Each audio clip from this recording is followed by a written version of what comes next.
태양이 된 여자. 그날 오후 3명의 도적이 몸을 굽혀 오두막에 휘어진 문 안으로 들어왔다. 소녀는 오빠와 함께 침상에 꼼짝하지 않고 웅크렸다. 도적들의 큰 몸집과 지독한 악취가 집을 꽉 채우는 듯했다.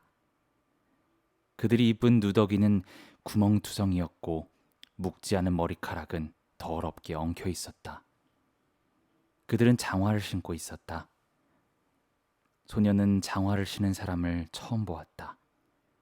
소녀는 아버지의 이런 상황을 준비하고 있었다. 그가 흙 항아리를 들고 도적들에게 다가갔다. 그는 두려움을 억누르고 있었다. 귀한 손님들, 이건 하찮은 것이지만 저희는 가진 것이 없어요. 저희가 가진 전부를 가져가세요. 도적 중 한 명이 항아리를 들고 안을 들여다보며 코웃음을 쳤다. 이봐, 왜 이리 인색해? 이게 가진 전부가 아닐 텐데. 아버지의 몸이 굳었다.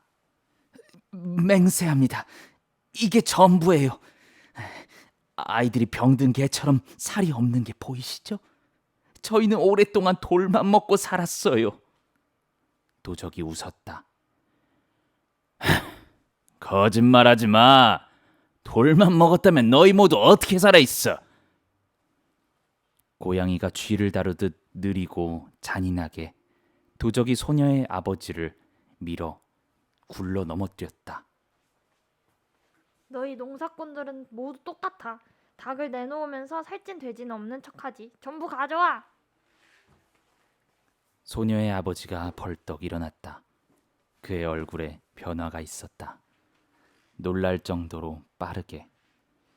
그는 아이들에게 달려들어 소녀의 팔을 잡았다.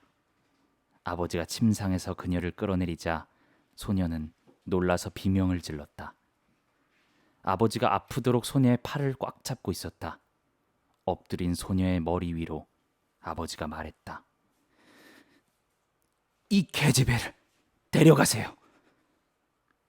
잠시 그 말 뜻을 알 수 없었다. 하지만 곧 이해됐다. 소녀의 가족은 소녀가 쓸데없다고 늘 말해왔다. 아버지가 드디어 그녀를 제대로 사용할 때를 찾았다. 중요한 사람을 보호하기 위해 소녀를 희생시킬 작정이었다. 소녀는 두려움에 떨며 도적들을 쳐다보았다. 그들에게 내가 무슨 소용이 있을까? 소녀의 생각을 알듯 도적이 비웃었다. 조그만 까만 귀뚜라미를? 5살은 더 먹고 좀 더 예쁜 딸을 줘.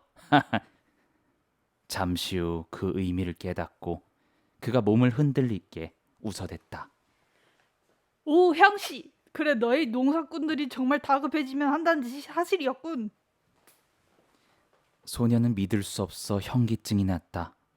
소녀는 남자아이들이 웃으며 속삭이던 말을, 기근이 더 심한 다른 마을에서는 이웃 사람들이 서로의 아이를 바꿔 먹었다는 말을 기억했다. 하지만 아무도 그 소문을 믿지 않았다. 그저 소문일 뿐이었다. 하지만 이제 소녀는 자신의 눈길을 피하는 아버지를 보자 그것이 단지 헛소문이 아니었다는 걸 깨달았다. 소녀가 공포에 질려 몸부림쳤지만 아버지의 손은 소녀의 팔을 더 꽉 쥐었다.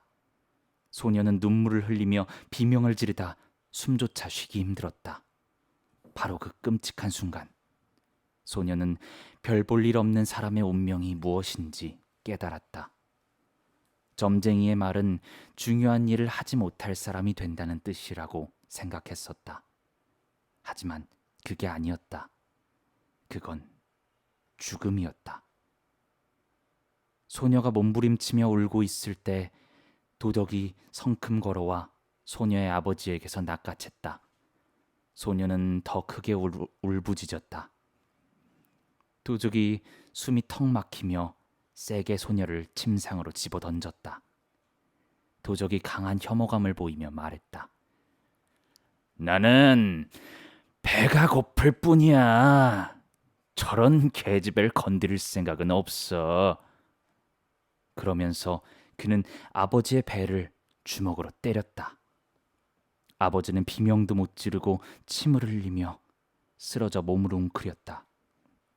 소녀는 크게 입을 벌렸지만 아무 소리도 나오지 않았다. 옆에서 중팔이 비명을 질렀다. 여기 더 있어. 다른 도적이 부엌에서 소리쳤다. 땅 밑에 숨겼어. 아버지가 침상으로 간신히 기어갔다. 도적이 아버지의 갈비뼈 아래를 걷어찼다. 우리가 바보라고 생각하냐? 이 거짓말쟁이, 썩은 거북이 새끼? 사방에 숨겨놓은 음식이 더 있지? 그는 계속 걷어찼다. 어딨어? 이제 소녀는 숨을 겨우 쉴 수 있었다. 그녀와 중팔은 도적에게 멈추라고 계속 비명을 질렀다. 매번 장화가 마른 아버지의 갈비뼈 밑을 걷어찰 때마다 아버지의 고통이 소녀의 몸에도 날카롭게 전해졌다. 아버지는 소녀가 얼마나 가치 없는지 보여주었지만 그래도 아버지였다. 자식이 부모에게 진 빚은 갚을 수 없을 만큼 컸다. 소녀가 소리 질렀다. 너는 없어. 그만 멈춰. 없어. 도적이 아버지를 몇 번 더 걷어차고 멈췄다. 소녀는 그게 자신의 애절한 호소와는 관계없다는 걸 알았다. 아버지는 바닥에 쓰러져 움직이지 않았다. 도적이 웅크리고 앉아 아버지의 상투를 잡고 머리를 들어 올리자 피거품이 잔뜩 묻은 입술과 창백한 얼굴이 보였다.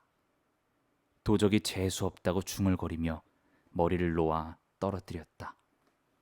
다른 두 도적이 두 번째 항아리를 들고 들어왔다.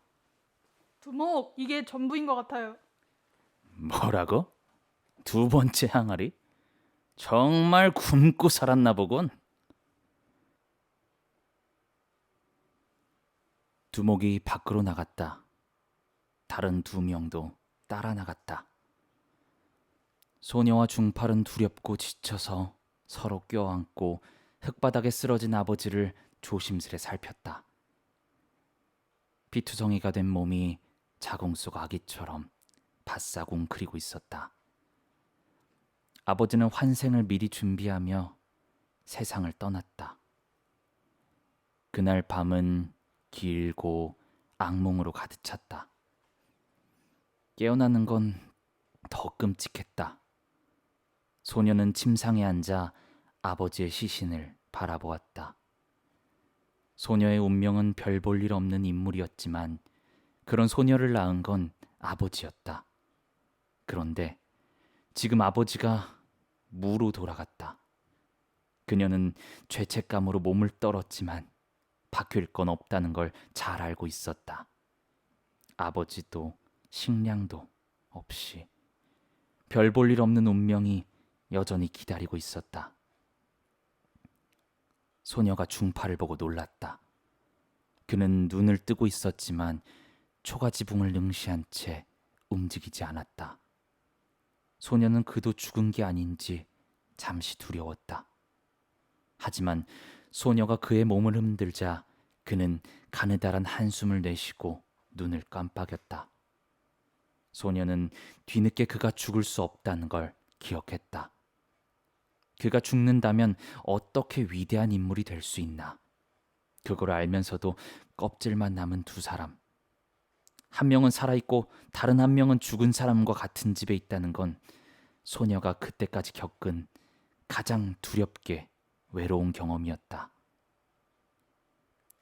소녀는 늘 사람들에 둘러싸여 살았다.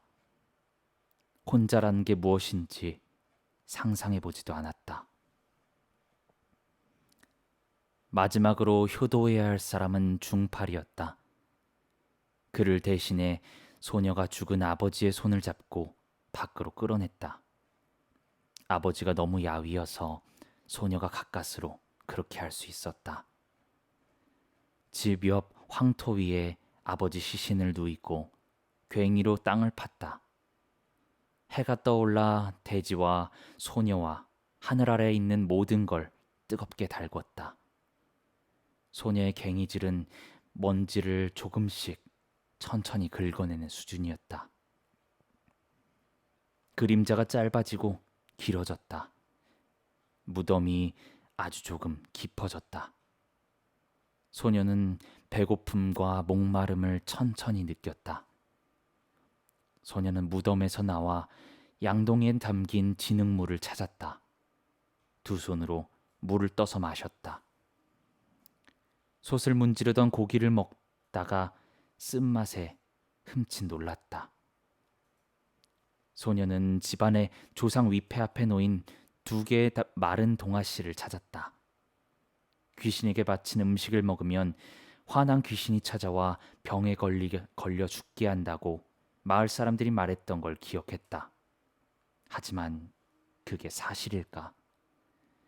소녀는 마을 사람 누구에게도 그런 일이 일어났다고 들은 적이 없다. 그리고 귀신을 볼 수 없는데 귀신이 했다고 어떻게 믿을 수 있나? 하지만 오랫동안 망설이다 결국 씨앗을 원래 자리에 두고 밖으로 나갔다.